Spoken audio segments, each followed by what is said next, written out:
Welcome back to Beena's learning class. 8ാം ക്ലാസ്സിലെ basic സയൻസിൻ്റെ 17ാമത്തെ ചാപ്റ്റർ കുഞ്ഞുങ്ങളെ ദ ബ്യൂട്ടി ഓഫ് ഡൈവേഴ്സിറ്റി, വൈവിധ്യങ്ങളുടെ സൗന്ദര്യം. അതിലൊരു പാർട്ട് ഞാൻ ഇട്ടതാണ്. അതായത് ബയോളജിയുടെ നമ്മുടെ ടേം 2-ലെ ബയോളജിയുടെ 2ാമത്തെ ചാപ്റ്ററാണ് ദ ബ്യൂട്ടി ഓഫ് ഡൈവേഴ്സിറ്റി. ഒരു പാർട്ട് ഞാൻ ഇട്ടതാണ്. അപ്പം പാർട്ട് 2 ഇട്ടില്ല കുഞ്ഞുങ്ങളെ. ഞാൻ അടുത്ത പാഠം തുടങ്ങിയായിരുന്നു. ഇത് തീർന്നെന്ന് വിചാരിച്ചാണ് കേട്ടോ ഞാൻ അടുത്ത പാഠം തുടങ്ങിയത്. അപ്പോൾ കുറച്ചുകൂടി ഇടാനുണ്ടായിരുന്നു. അപ്പോൾ ഫുൾ നോട്ട് നമ്മൾ ഇതിനകത്തിൽ എഴുതിയിട്ടുണ്ട്. ഞാനങ്ങ് സ്പീഡിൽ വായിക്കുന്നുണ്ട്, കാരണം നമ്മൾ ഈ വലിയൊരു ചാപ്റ്ററാണ് കേട്ടോ. നിങ്ങൾ എവിടെ വരെ എഴുതിയെടുത്തോ അതിൻ്റെ ബാക്കിയായിട്ട് എഴുതിയെടുത്തവർ എഴുതിയെടുക്കുക, ഇല്ലാത്തവർ 1 മുതൽ എഴുതിയെടുക്കുക. ഞാനൊരു ഇച്ചിരി സ്പീഡിൽ വായിച്ചു പോവാം കേട്ടോ. നിങ്ങൾ വായിക്കാൻ പറ്റാത്തത് പിന്നെ എഴുതിയത് നോക്കുക, അല്ല എഴുതിയത് വായിക്കാൻ പറ്റാത്തത് ഞാൻ വായിക്കുന്നത് കേൾക്കുക കേട്ടോ.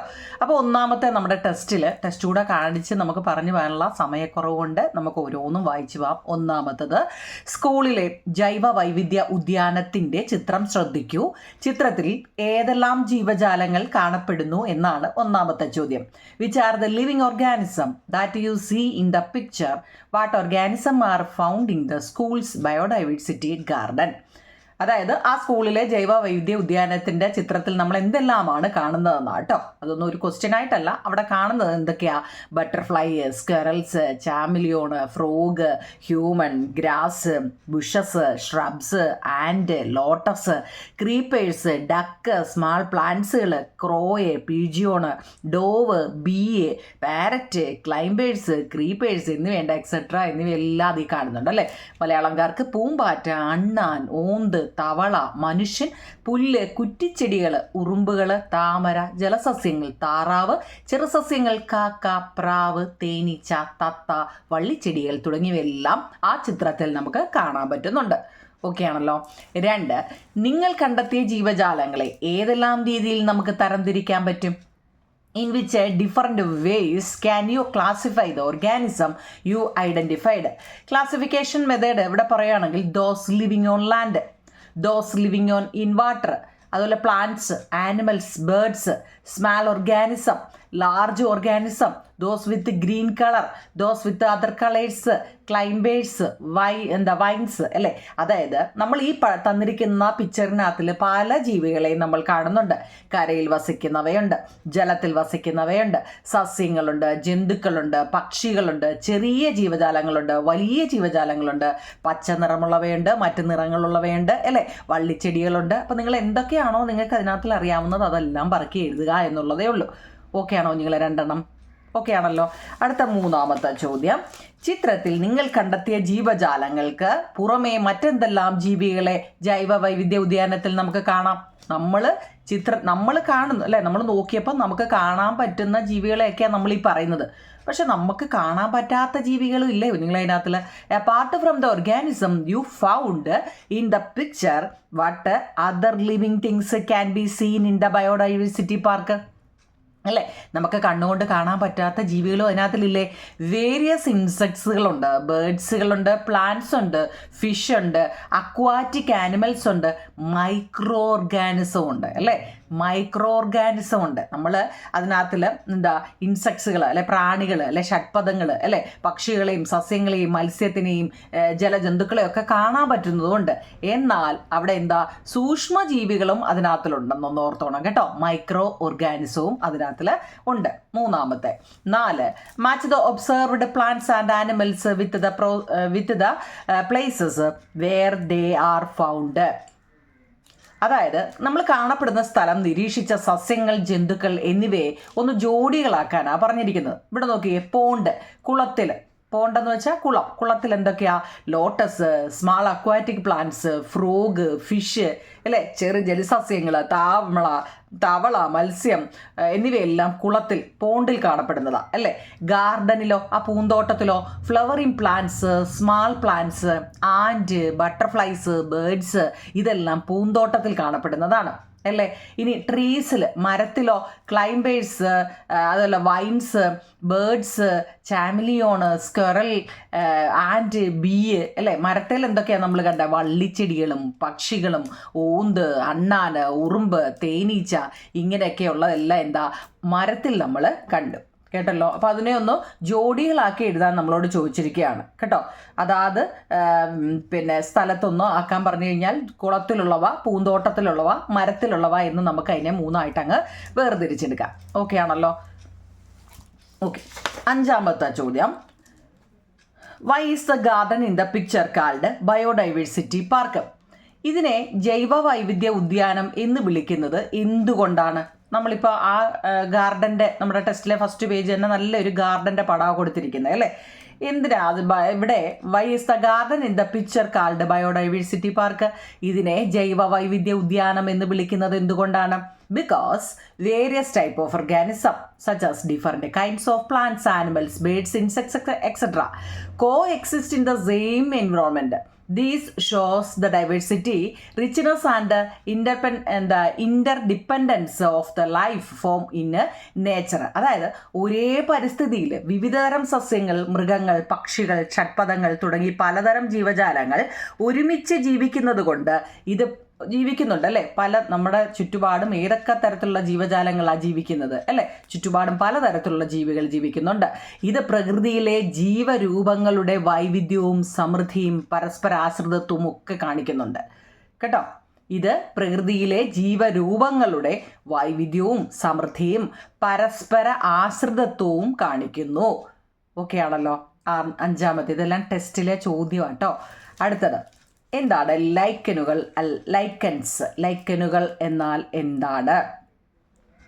കാണാൻ പറ്റുന്നുണ്ടല്ലോ. ഞാൻ ചില ക്വസ്റ്റ്യൻ ആൻസർ ഞാനിങ്ങനെ കാണിക്കുന്നത് നിങ്ങൾക്ക് എഴുതിയെടുക്കാനുള്ള സൗകര്യത്തിന് വേണ്ടിയാട്ടോ. ഓക്കെ ആണേ. അപ്പോൾ ലൈക്കനുകൾ എന്താണ്? ലൈക്കനുകൾ ചില ആൽഗകളോ കേട്ടോ. നമ്മുടെ ടെസ്റ്റിനകത്തിലെയാണേ ലെഫ്റ്റ് സൈഡിൽ കൊടുത്തിട്ടുണ്ട്. ചില ആൽഗകളോ അല്ലെങ്കിൽ സയനോ ബാക്ടീരിയകളോ ചില ഇനം ഫംഗസുകൾക്കുള്ളിൽ വസിക്കുന്നു. കേട്ടോണോ നിങ്ങളെ? ചില ആൽഗകളോ സയനോ ബാക്ടീരിയകളോ ചില ഇനം ഫംഗസുകൾക്കുള്ളിൽ വസിക്കുന്നു. ഈ ഫംഗസ് ഘടനയും സംരക്ഷണവും നൽകുമ്പോൾ ആൽഗകളോ സയനോ ബാക്ടീരിയങ്ങളോ പ്രകാശ സംശ്ലേഷണത്തിലൂടെ ഇത് 2 ജീവികൾക്കും ഭക്ഷണം ഉൽപ്പാദിപ്പിക്കുന്നു. ഈ ഫംഗസ് ആൽഗ അല്ലെങ്കിൽ ഈ ഫംഗസ് സയനോ ബാക്ടീരിയ ചേർന്നുള്ള സഹജീവനത്തിൻ്റെ പേരാണ് ലൈക്കനുകൾ എന്ന് പറയുന്നത്. നിങ്ങൾ ആ സെൻറ്റൻസ് എഴുതിയത് നോക്കിക്കേ, അത് മനസ്സിലാക്കി വേണം പഠിക്കാൻ. എന്താണ് ലൈക്കനുകൾ എന്നാൽ എന്താണ്? ഓക്കെ ആണോ? അങ്ങനെയാണെങ്കിൽ അതിൻ്റെ ഇംഗ്ലീഷ് എന്താവും? നിങ്ങൾ some algae or cyanobacteria, ഈ പേരൊക്കെ നിങ്ങൾ ആദ്യമായിട്ട് കേൾക്കുമായിരിക്കും അല്ലേ. Cyanobacteria live inside certain fungi. The fungus provide structure and protections while the alga or cyanobacteria produce food for both organisms through photosynthesis. This symbiotic organism of this organism is known as ലൈക്കനുകൾ അല്ലേ. Lichens എന്നാൽ എന്ത്? എഴുതിയെടുക്കണേ, നമുക്ക് ഒത്തിരി ഉള്ളതുകൊണ്ട് ഇച്ചിരി സ്പീഡിപ്പാം. 6. അടുത്ത 7ാമത്തെ ചോദ്യം. നമ്മുടെ ടെസ്റ്റിലെ 17.2 പടവും നിരീക്ഷിച്ചിട്ട് ജീവികളുടെ വാസസ്ഥലങ്ങൾ ഏതാണെന്ന് എഴുതാൻ നമ്മളോട് ചോദിച്ചിട്ടുണ്ട്. ഒബ്സർവ് ഫിഗർ കേട്ടോ. നോക്കണേ. Habitat of the organism. Plants അല്ലേ, സസ്യങ്ങൾ. Land, garden. ഫിഷ്, മത്സ്യം എന്ന് വെച്ചാൽ സീ, പോണ്ട്, റിവർ, സമുദ്രം, കുളം, ജലാശയം. ഫ്രോഗ്, തവള, ലാൻഡ് ആൻഡ് വാട്ടർ അല്ലേ, കരയിലും വെള്ളത്തിലുള്ളതാണ്. പോളാർ ബിയർ എവിടെ കാണപ്പെടുന്നത്? പോളാർ റീജിയൻ, മഞ്ഞു മൂടിയ പ്രദേശങ്ങളിലാണ് ധ്രുവക്കരടികളെ കാണപ്പെടുന്നത്. കേട്ടല്ലോ. ഇത് നമ്മുടെ ടെസ്റ്റിലെ ആ ബോക്സിലൊക്കെയാണ്. ഇതൊക്കെ അങ്ങ് പഠിച്ചോണം. ഓക്കെ. അടുത്ത വാട്ട് ഈസ് എ ഹാബിറ്ററ്റ്? നമ്മൾ പറഞ്ഞു ആവാസം എന്ന് വെച്ചാൽ എന്താ? The natural surroundings where each living beings live is called എന്താ? It's habitat. The natural surroundings where each living being lives is called habitat അല്ലേ. ഓരോ ജീവിയും ജീവിക്കുന്ന പ്രകൃതിദത്തമായ അതിൻ്റെ ചുറ്റുപാടിനെയാണ് ആവാസം എന്ന് വിളിക്കുന്നത്. What are the organism found only in these habitat? ഈ ആവാസങ്ങളിൽ മാത്രം കാണപ്പെടുന്ന ജീവികൾ ഏതെല്ലാമാണ്?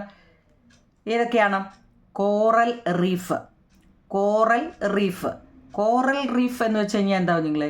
കോറൽസ്, സീ അനിമോൺസ് എന്ന് വെച്ചാൽ കടൽ അനിമോണുകൾ എന്ന് കേട്ടോ. കടൽ അനിമോണുകൾസ്. അതുപോലെ reef fishes, star fish, sponges, sea എന്താ URCHINS കേട്ടോ, അർച്ചിൻസ് ആൻഡ് മുല്ലോസ്ക് കേട്ടോ. മുളസ്കുകൾ എന്നാണ് നമ്മൾ ഈ മലയാളത്തിൽ പറയുന്നത്. മുളസ്ക്. മൊല്ലു 2 എല്ല് വന്നിട്ടും നിങ്ങൾ മൊളസ്കളിൽ നിന്ന് തന്നെ പഠിച്ചു കേട്ടോ. അപ്പം പവിഴപ്പുറ്റുകൾ, കോറൽസ് എന്ന് വെച്ചാൽ പവിഴപ്പുറ്റുകൾ, അതുപോലെ തന്നെ കടൽ അനിമോണുകൾ, മത്സ്യങ്ങൾ, നക്ഷത്ര മത്സ്യങ്ങൾ, സ്പോഞ്ചുകൾ, മൊളസ്കുകൾ കേട്ടോ. ഇവയെല്ലാം എന്താണ്? What are the organism found only in these habitat എന്നാണ് നമ്മളോട് ചോദിച്ചത്. ഈ ആവാസങ്ങളിൽ മാത്രം കാണപ്പെടുന്ന ജീവികൾ ഏതെല്ലാമാണെന്ന് ചോദിച്ചു കഴിഞ്ഞാൽ ഇതൊക്കെ ടെസ്റ്റിലെയാണ്. 9. അടുത്തത് 10. അങ്ങനെയാണെങ്കിൽ അതിൻ്റെ ബാക്കി കോറൽ റീഫിൽ കാണപ്പെടുന്നത് ഏതാണെന്ന് ചോദിക്കുമ്പോൾ കോറൽ റീഫിലത്തെയാണ് നമ്മളിത്. അങ്ങനെയാണെങ്കിൽ മാൻഗ്രൂവ് ഫോറസ്റ്റിലെ കേട്ടോ, മാൻഗ്രൂവ് ഫോറസ്റ്റിൽ ഏതൊക്കെയാണ്? മാൻഗ്രൂവ് ട്രീസ്, മാൻഗ്രൂവ് എന്ന് വെച്ചാൽ കണ്ടൽ വനങ്ങൾ, മാൻഗ്രൂവ് ട്രീസ് അതായത് വിത്ത് ബ്രീത്തിങ് റൂട്ട്, അതുപോലെ തന്നെ മഡ് സ്കിപ്പേഴ്സ് എന്ന് പറയും കേട്ടോ, mud skippers, crabs, ഓസ്റ്റേഴ്സ് and Heron's, കണ്ടൽ മരങ്ങളും ഞണ്ടുകൾ, മുത്തുച്ചിപ്പി, കൊക്ക് ഇങ്ങനെയൊക്കെയുള്ള എല്ലാം കണ്ടൽ വനങ്ങളിലുള്ളതാണ്. അങ്ങനെയാണെങ്കിൽ ഡെസേർട്ട് മരുഭൂമിയിലോ കാക്ടസ് അല്ലേ, നമുക്കറിയാം കള്ളിമുൾച്ചെടി മരുഭൂമി, അത് കേൾക്കുമ്പോഴേ നമുക്കറിയാം. പിന്നെ ടോണി ബുഷസ്, ക്യാമല്, ഡിസേർട്ട് ലിസാർഡുകൾ, സ്നേക്ക് ആൻഡ് സ്കോർപ്പിയോണ് ഇങ്ങനെയൊക്കെ ഉള്ളതെല്ലാം ഡെസേർട്ടുകളിലാണ്, മരുഭൂമിയിൽ അല്ലേ. കള്ളിമുൾച്ചെടിയിലും മുള്ളുള്ള കുറ്റിച്ചെടികളും ഒട്ടകങ്ങൾ, മരുഭൂമിയിലെ പല്ലികൾ, പാമ്പുകൾ, തേളുകൾ ഇങ്ങനെയൊക്കെയുള്ളതെല്ലാം എന്താ? മരുഭൂമിയിലാണ് അല്ലേ. ഇനി വെറ്റ് ലാൻഡ്, തണ്ണീർത്തടങ്ങളിൽ, വെറ്റ് ലാൻഡ് എന്ന് വെച്ച് കഴിഞ്ഞാൽ എൻ്റെ മലയാളം തണ്ണീർത്തടങ്ങൾ എന്നാണ് കേട്ടോ. Frog, duck, dragonflies, reeds, lotus and fish, തവളകൾ, താറാവുകൾ, തുമ്പികൾ, ഈറ്റ, താമര, മത്സ്യങ്ങൾ ഇങ്ങനെയൊക്കെയുള്ള എല്ലാം എന്താണ്? തണ്ണീർത്തടങ്ങളിലാണ് കേട്ടോ. അപ്പോൾ ഓരോന്നിലും എന്തൊക്കെ കാണുന്നു എന്നൊന്ന് പഠിച്ചു വെച്ചേക്കണേ. 2-3 എണ്ണത്തിൻ്റെ പേര് പഠിച്ചു വെച്ചേക്കണം കേട്ടോ. ഒന്നാമത്തേന്ന് വെച്ച് കഴിഞ്ഞാൽ കോറൽ അല്ലേ, നമ്മൾ പഠിച്ചെന്താ? കോറൽ റീഫിൽ എന്തൊക്കെയാണ്? മാൻഗ്രൂവ് ഫോറസ്റ്റ് കണ്ടൽ വനങ്ങളിൽ എന്തൊക്കെയാണ്? ഡെസേർട്ട് മരുഭൂമിയിൽ എന്തൊക്കെയാണ്? വെറ്റ്ലാൻഡ് അല്ലെങ്കിൽ തണ്ണീർത്തടങ്ങളിൽ എന്തൊക്കെയാണ്? ഓക്കെ ആണല്ലോ. അടുത്ത 10ാമത്തെ ചോദ്യം, ഈ ആവാസങ്ങളിൽ ജീവികളുടെ നിലനിൽപ്പിനെ സഹായിക്കുന്ന അജീവീയ ഘടകങ്ങൾ ഏതെല്ലാമാണ്? What are the non living factors that help the survival of organism in these habitat? ടെസ്റ്റിലെ ചോദ്യമാണ്. ഏതൊക്കെയാ നോക്കിയേ? കോറൽ റീഫ്, അത് മുമ്പ് നമ്മൾ പറഞ്ഞ അതേപോലെ തന്നെ കോറൽ റീഫിൽ warm and shallows sea water, plenty of sunlight, clear water and stable salinity എന്ന് വെച്ചാൽ ഈ കോറൽ റീഫിൽ നല്ല ചൂടുള്ളതും ആഴം കുറഞ്ഞതുമായ കടൽ വെള്ളമാണ്. അവിടുത്തെ ജീവികളെക്കുറിച്ചാണ് മുമ്പ് നമ്മൾ പറഞ്ഞത്. അവിടെ കോറൽ റീഫിൽ ഏതൊക്കെ ജീവികളാണ്, മാൻഗ്രൂവ് ഫോറസ്റ്റിൽ ഏതൊക്കെ ജീവികളാണ്, ഡെസേർട്ടിൽ ഏതൊക്കെ ജീവികളാണ്, വെറ്റ്ലാൻഡിൽ ഏതൊക്കെ ജീവികൾ എന്നാണ് ഇതിന് തൊട്ട് മുമ്പുള്ള ക്വസ്റ്റ്യൻ ആൻസറിൽ പറഞ്ഞത്. എന്നാൽ അവിടെ നിലനിൽപ്പിനെ സഹായിക്കുന്ന അജീവീയ ഘടകങ്ങൾ എന്തെല്ലാമാണ് കേട്ടോ, അതിൻ്റെ സർവൈവ് ചെയ്യാൻ വേണ്ടി. ഇപ്പോൾ കോറൽ റീഫിൽ warm and shallow sea water ആയിരിക്കും, നല്ല ചൂടുള്ളതും ആഴം കുറഞ്ഞതുമായ കടൽ വെള്ളമായിരിക്കും. അവിടെ നല്ലതുപോലെ പ്ലെൻറ്റി ഓഫ് സൺലൈറ്റ്, നല്ല ധാരാളം സൂര്യപ്രകാശം കിട്ടുന്നുണ്ട്. തെളിഞ്ഞ വെള്ളമായിരിക്കും, സ്ഥിരമായ ലവണാംശം എന്നിവയായിരിക്കും. എന്ന് വെച്ചാൽ ഉപ്പുവെള്ളം എന്നൊക്കെ നമ്മൾ പറയത്തില്ലേ, അതായിരിക്കും. ഇനി മാൻഗ്രൂവ് ഫോറസ്റ്റ് പറയുവാണെങ്കിലോ, കണ്ടൽ വനങ്ങൾ സാൾട്ടി കോസ്റ്റൽ വാട്ടർ ആയിരിക്കും, മഡി സോയിലാണ്, total water movement and high ഹ്യൂമിഡിറ്റിയുമായിരിക്കും.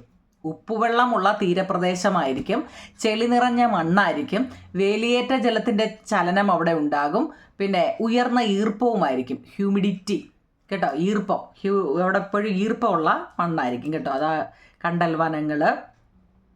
Okay ആണോ? ഇനി അടുത്ത് അവിടുത്തെ ഡിസേർട്ടിലെ നമ്മൾ ഫസ്റ്റ് നിങ്ങൾ വിചാരിക്കും മുമ്പ് ഇത് തന്നെയല്ലേ പറഞ്ഞത്, അത് അവിടുത്തെ ജീവികളെ കുറിച്ചുള്ളതാണ് പറഞ്ഞത് കേട്ടോ. ഇനി അവിടുത്തെ നമുക്ക് സർവൈവ് ചെയ്യാന്ന് വെച്ചാൽ നിലനിൽക്കണമെന്നുണ്ടെങ്കിൽ അവിടെ ഈ ഡിസേർട്ടിലെ എങ്ങനെ ഹൈ ടെമ്പറേച്ചറാണ് കേട്ടോ, ലോ റെയിൻഫാളാണ്, സാൻഡി സോയിലാണ് ആൻഡ് വെരി ലിറ്റിൽ വാട്ടർ അവൈലബിലിറ്റിയാണ്. ഭയങ്കര ചൂടാട്ടോ, ഉയർന്ന താപനിലയാണ്, മഴ കുറവാണ് അവിടെ, മണൽ നിറഞ്ഞ മണ്ണാണ് അല്ലേ, ഫുള്ള് മണ്ണ് അല്ലേ, വളരെ കുറഞ്ഞ ജലലഭ്യത മാത്രമേ ഉള്ളൂ. അതുകൊണ്ടല്ലേ ചൂട്, വളരെ കുറഞ്ഞ ജലലഭ്യതയാണ് ഡിസേർട്ടിൽ അല്ലെങ്കിൽ മരുഭൂമിയിലുള്ളത്. ഇനി വെറ്റ്ലാൻഡിൻ്റെയോ presence of standing or slow moving water, high moisture, soft muddy soil and warm sunlight. കെട്ടിക്കിടക്കുന്നതോ അല്ലെങ്കിൽ സാവധാനം ഒഴുകുന്നതോ ആയ ജലത്തിൻ്റെ സാന്നിധ്യം, ഉയർന്ന ഈർപ്പം, മൃദുവായ ചെളിമണ്ണ്, ചൂടുള്ള സൂര്യപ്രകാശം എന്നിവയാണ് ഈ വെറ്റ്ലാൻഡ് അല്ലെങ്കിൽ തണ്ണീർത്തടങ്ങളിൽ ഉള്ളത്. ഓക്കെ ആണല്ലോ. മനസ്സിലാവുന്നുണ്ടോ ഇതൊക്കെ എന്തൊക്കെയാണ്? നമ്മൾ ഈ ഇപ്പം കോറൽ റീഫ് ആയാലും അതുപോലെ തന്നെ രണ്ടാമത് നമ്മൾ പറഞ്ഞത് ഏതായിരുന്നു? ഓക്കെ, മാൻഗ്രൂവ് ഫോറസ്റ്റിലും അതുപോലെ തന്നെ ഡെസേർട്ടിലും വെറ്റ്ലാൻഡിലും ഉള്ള ജീവികൾ ഏതെല്ലാമാണ്? അവിടെ നമുക്ക് എങ്ങനെ ജീവിക്കാൻ പറ്റും? ഇപ്പം ഡെസേർട്ട് ആണെങ്കിൽ അവിടെ നല്ല ചൂടാണ്, മഴ കുറവാണ്, അവിടുത്തെ മണ്ണ് എന്താണ്? ഫുൾ മണൽ നിറഞ്ഞ മണ്ണാണ്. നമുക്കും മണ്ണുണ്ടല്ലേ, പക്ഷേ ഫുൾ മണ്ണ് നമുക്ക് മരുഭൂമി എന്ന് കേൾക്കുമ്പോഴേ നമ്മുടെ മനസ്സിലല്ലേ മണ്ണാണ്. പിന്നെന്താ? വളരെ കുറഞ്ഞ ജലലഭ്യതയുമാണ് കേട്ടോ. ഇനി അടുത്ത 11ാമത്തെ ചോദ്യം, എന്തുകൊണ്ടാണ് ചില ജീവികൾക്ക് ചില ആവാസങ്ങളിൽ മാത്രം ജീവിക്കാൻ കഴിയുന്നത്? അല്ലേ, ഇപ്പം നമ്മൾ പറയാം പോളാർ ബിയർ, ധ്രുവക്കരടി, നമ്മളതിനെ ഇവിടെ കൊണ്ടുവച്ച് കഴിഞ്ഞാൽ എനിക്ക് സർവൈവ് ചെയ്യാൻ പാടാണ്, നമ്മുടെ കാലാവസ്ഥയുമായിട്ട് അത് പൊരുത്തപ്പെട്ടു പോകാൻ പാടാണ്. അങ്ങനെയാണെങ്കിൽ അവർ ചോദിക്കുക, എന്തുകൊണ്ടാണ് ചില ജീവികൾക്ക് ചില ആവാസങ്ങളിൽ മാത്രം ജീവിക്കാൻ കഴിയുന്നത്? എന്തുകൊണ്ടാണ് എന്നൊരു ചോദ്യമുണ്ട്. എന്തുകൊണ്ടാവും നിങ്ങളിവിടെ? അതായത് some organisms are able to live only in certain habitat. Why? ഓരോ ജീവിക്കും ഭക്ഷണം, വെള്ളം, വായു, താപനില, വാസസ്ഥലം തുടങ്ങിയ പ്രത്യേക കാരണങ്ങൾ ആവശ്യമാണ്. ഈ പറയുന്ന നമുക്കും ഇത് ആവശ്യമല്ലേ? വിവിധ ആവാസ വ്യവസ്ഥകൾ ഈ ആവശ്യങ്ങൾ വ്യത്യസ്ത രീതികളിലാണ് നൽകുന്നത്, ഇല്ലയോ? നമ്മുടെ ഇവിടുത്തെ കാലാവസ്ഥയായിരിക്കത്തില്ല ഇപ്പം ലഡാക്ക് അല്ലേ, അവിടുത്തെ അല്ല ന്യൂഡൽഹി അല്ലേ. ഓരോ രാജ്യങ്ങളെടുത്താൽ തന്നെ അതുപോലെ വ്യത്യാസമായിരിക്കും അല്ലേ. ഓരോ ജീവിക്കും ഭക്ഷണം, വെള്ളം, വായു, താപനില, വാസസ്ഥലം തുടങ്ങിയ പ്രത്യേക കാര്യങ്ങൾ ആവശ്യമാണ്. പിന്നെ വിവിധ ആവാസ വ്യവസ്ഥകൾ ഈ ആവശ്യങ്ങൾ വ്യത്യസ്ത രീതിയിലാണ് നൽകുന്നത്. എവരി ഓർഗാനിസം, അത് plants or animals, need specific things like food, water, air, temperature and shelter. Different habitat provide these different ways. 11ാമത്തെ ചോദ്യം എഴുതിയല്ലോ. അടുത്ത 12, വാട്ട് ഈസ് ആൻ എക്കോസിസ്റ്റം? എന്താണ് എക്കോസിസ്റ്റം എന്നാൽ എന്താണ്? അല്ലെങ്കിൽ ആവാസ വ്യവസ്ഥ എന്നാൽ എന്താണ്? നമ്മൾ ആവാസം എന്നാൽ എന്തെന്ന് പഠിച്ചു. ആവാസം എന്നാൽ എന്താണ്? അതിൻ്റെ മലയാളം എന്താ? ഹാബിറ്റാറ്റ് എന്നാണ് കേട്ടോ. ഹാബിറ്റാറ്റ്. ആവാസ വ്യവസ്ഥ എന്നാൽ എക്കോസിസ്റ്റം എന്നുമാണ് കേട്ടോ. എന്താ ഈ ecosystem? The plants, animals and micro organism in a particular area are interact with each other and with abiotic factors. This community along with the physical environment is known as ecosystem. ഒരു നിശ്ചിത സ്ഥലത്ത് കാണപ്പെടുന്ന പരസ്പരം ആശ്രയിക്കുന്ന സസ്യങ്ങളും ജന്തുക്കളും സൂക്ഷ്മജീവികളും അജീവീയ ഘടകങ്ങളും, ജീവിയതുകൊണ്ട് ജീവനില്ലാത്തതുകൊണ്ട് അല്ലേ, ജീവിയ ഘടകങ്ങളും അജീവീയ ഘടകങ്ങളും ചേർന്നതിനെയാണ് നമ്മൾ ഒരു ആവാസ വ്യവസ്ഥ എന്ന് പറയുന്നത്. ഒരു നിശ്ചിത സ്ഥലത്ത് കാണപ്പെടുന്ന പരസ്പരം ആശ്രയിക്കുന്ന സസ്യങ്ങളും ജന്തുക്കളും സൂക്ഷ്മജീവികളും അതുപോലെ അജീവീയ ഘടകങ്ങളും ചേർന്നതാണ് ഒരു ആവാസ വ്യവസ്ഥ എന്ന് പറയുന്നത്. ഓക്കെ ആണോ നിങ്ങളെ? അടുത്ത എന്താണ് ബയോസ്ഫിയർ? എന്താണ് ജീവമണ്ഡലം എന്നാൽ എന്താണ്? The ecosystem is the basic unit that support the existence of the biosphere. The biosphere on Earth is made up of various ecosystems. The ecosystem is the basic unit that support the existence of the biosphere. The biosphere on Earth is made up of various ecosystems. ആവാസ വ്യവസ്ഥ ജീവമണ്ഡലത്തിൻ്റെ നിലനിൽപ്പിൻ്റെ അടിസ്ഥാന ഘടകമാണ്. ആവാസ വ്യവസ്ഥ ജീവമണ്ഡലത്തിൻ്റെ നിലനിൽപ്പിൻ്റെ അടിസ്ഥാന ഘടകമാണ്. വൈവിധ്യമാർന്ന ആവാസ വ്യവസ്ഥകൾ ചേർന്നതാണ് ഭൂമിയിലെ ജീവമണ്ഡലം എന്ന് പറയുന്നത്. ഓക്കെ ആണോ? നിങ്ങളെല്ലാം ചെറിയ ചെറിയ സെൻറ്റൻസുകളാണ്, നിങ്ങൾക്ക് എഴുതിയെടുക്കാനായാലും പഠിക്കാനും ഇതൊരു വലിയ ചാപ്റ്ററാണ് കേട്ടോ, വലിയ ചാപ്റ്ററാണ്. അപ്പോൾ എല്ലാത്തിൻ്റെ കുഞ്ഞ് ചെറിയ ചെറിയ സെൻറ്റൻസുകളാണ് ഈ തരുന്നത്. ഓക്കെ, നിങ്ങളുടെ പരിസരത്തുള്ള ജൈവ വൈവിധ്യ ഉദ്യാനങ്ങളുടെ വ്യത്യസ്ത ആവാസ വ്യവസ്ഥകൾ നിങ്ങളൊന്ന് നിരീക്ഷിക്കാൻ പറഞ്ഞിട്ടുണ്ട്. നമുക്ക് ചുറ്റും എന്തൊക്കെയുണ്ടോ നിങ്ങളെ? പുൽമേടുകളുണ്ട് അല്ലേ, ഗ്രാസ് ലാൻഡ്, ചെറിയ കുളങ്ങളുണ്ട്, പൂന്തോട്ടങ്ങളുണ്ട്, എന്നിവയൊക്കെ നമുക്ക് ചുറ്റും കാണാൻ പറ്റും. എന്തൊക്കെയുണ്ടോന്ന് എഴുതാൻ ചോദിച്ചതാണ്. ഓക്കെ ആണല്ലോ. അടുത്ത 15ാമത്തെ ചോദ്യം, എന്താണ് ബയോഡൈവേഴ്സിറ്റി അല്ലെങ്കിൽ ജൈവവൈവിധ്യം എന്നാൽ എന്താണ്? Biodiversity is the variety of all life on earth from the genetic diversity with the species to the variety of the different ecosystem. നമ്മുടെ ഭൂമിയിൽ വസിക്കുന്ന സസ്യങ്ങൾ, ജന്തുക്കൾ, സൂക്ഷ്മജീവികൾ തുടങ്ങി വൈവിധ്യമാർന്ന മുഴുവൻ ജീവസമൂഹങ്ങളും അവയുടെ ആവാസവും ചേർന്നതാണ് ജൈവ വൈവിധ്യം എന്ന് പറയുന്നത്. വായിക്കാൻ പറ്റുന്നുണ്ടോ? Biodiversity is the variety of all life on earth from the genetic diversity within species to the variety of different ecosystem. ഭൂമിയിൽ വസിക്കുന്ന സസ്യങ്ങൾ, ജന്തുക്കൾ, സൂക്ഷ്മജീവികൾ തുടങ്ങി വൈവിധ്യമാർന്ന മുഴുവൻ ജീവസമൂഹങ്ങളും അവയുടെ ആവാസവും ചേർന്നതാണ് ജൈവ വൈവിധ്യം എന്ന് പറയുന്നത്. ഓക്കെ, അടുത്ത 16 നമ്മൾ ഈ ജൈവ വൈവിധ്യത്തിൻ്റെ വിവിധ തലങ്ങൾ ഏതെല്ലാമാണ്? Different level of biodiversity. ഏതൊക്കെ തലങ്ങളുണ്ട്? ഡിഫറൻറ്റ് ലെവലാണ്, ഡിഫറൻറ്റ് വിവിധ തലങ്ങൾ. ഒന്ന് എക്കോസിസ്റ്റം ഡൈവേഴ്സിറ്റി. ഒന്നാമത്തത് എക്കോസിസ്റ്റം എന്ന് വെച്ചാൽ ആവാസ വ്യവസ്ഥയുടെ ഈ ഡൈവേഴ്സിറ്റി എന്ന് വെച്ചാൽ വൈവിധ്യം എന്നാണെന്നറിയണേ നിങ്ങൾ കേട്ടോ. ഡൈവേഴ്സിറ്റിയുടെ അർത്ഥം എന്താ? വൈവിധ്യം അല്ലേ? നമ്മുടെ പാഠത്തിൻ്റെ പേര് തന്നെ അതല്ലേ, എക്കോസിസ്റ്റം ഡൈവേഴ്സിറ്റി എന്ന് വെച്ചാൽ ആവാസ വ്യവസ്ഥ വൈവിധ്യം. Diversity at the ecosystem level, ആവാസ വ്യവസ്ഥാ തലത്തിലെ വൈവിധ്യം. ഇനി സ്പീഷ്യസ് ഡൈവേഴ്സിറ്റി ഉണ്ട്. അതെന്താ? സ്പീഷ്യസ് ലെവൽ ഡൈവേഴ്സിറ്റി, ജീവജാതി വൈവിധ്യം എന്നാണ് ഈ സ്പീഷ്യസ് ഡൈവേഴ്സിറ്റിയുടെ മലയാളം. സ്പീഷ്യസ് തലത്തിലുള്ള ആവാസ വ്യവസ്ഥാ തലത്തിലും വൈവിധ്യമുണ്ട്, സ്പീഷ്യസ് തലത്തിലും വൈവിധ്യമുണ്ട്. അതുപോലെ തന്നെ ജനിതക വൈവിധ്യമുണ്ട്, ഓരോ സ്പീഷ്യസിലെയും വൈവിധ്യം കേട്ടോ. വേരിയേഷൻ അല്ലേ, വേരിയേഷൻ ഇൻ ദ സ്പീഷ്യസ്. അപ്പോൾ 3 ഇവിടെ പറയുന്ന diversity. Different level of biodiversity 3 കുഞ്ഞുങ്ങളെ. Ecosystem diversity, species diversity and genetic diversity. ഓക്കെയാണ് 16 ക്വസ്റ്റ്യൻസ്. അടുത്ത 17 ചോദ്യം, who is known as the frogman of India? Who is known as the frogman of India? Frogman of India എന്നറിയപ്പെടുന്നത് ആരെയാണ്? Doctor Sathyabhama Das ബിജുവിനെയാണ് കേട്ടോ. Doctor Sathyabhama Das Biju. ലോക ജൈവ വൈവിധ്യ ദിനം, വേൾഡ് ബയോഡൈവേഴ്സിറ്റി ഡേ എന്നറിയപ്പെടുന്നത്, ഒരു മാർക്കിന് ചോദിക്കാം, മെയ് 22 ആണ് കേട്ടോ, മെയ് 22. അടുത്ത ആഹാര ശൃംഖല ആരംഭിക്കുന്നത് ആരിൽ നിന്നാണ്? ആഹാര ശൃംഖല ആരംഭിക്കുന്നത് ആരിൽ നിന്നാണ്? From whom does the food chain begins? The food chain begins from green plants. ആഹാര ശൃംഖല ഹരിത സസ്യങ്ങളിൽ നിന്നാണ് ആരംഭിക്കുന്നത്. വളരെ ഇമ്പോർട്ടൻ്റ് ഒരു ചോദ്യം കേട്ടോ. ഈ ആഹാര ശൃംഖല ഫുഡ് ചെയിൻ തുടങ്ങുന്നത് എവിടെ നിന്നാണ്? ഹരിത സസ്യങ്ങളിൽ നിന്നാണ് കേട്ടോ. PSCക്കൊക്കെ ചോദിക്കുന്ന ഒരു ചോദ്യമാണ്. അടുത്ത ഹരിത സസ്യങ്ങളെ ഉൽപാദകർ എന്ന് വിളിക്കാൻ കാരണം എന്താണ്? ഹരിത സസ്യങ്ങളെ ഉൽപാദകർ, എൻ്റെ ഇംഗ്ലീഷ് എന്താ? Producers. Why are green plants are called producers? Because they make their own food by photosynthesis using sunlight, water and carbon dioxide.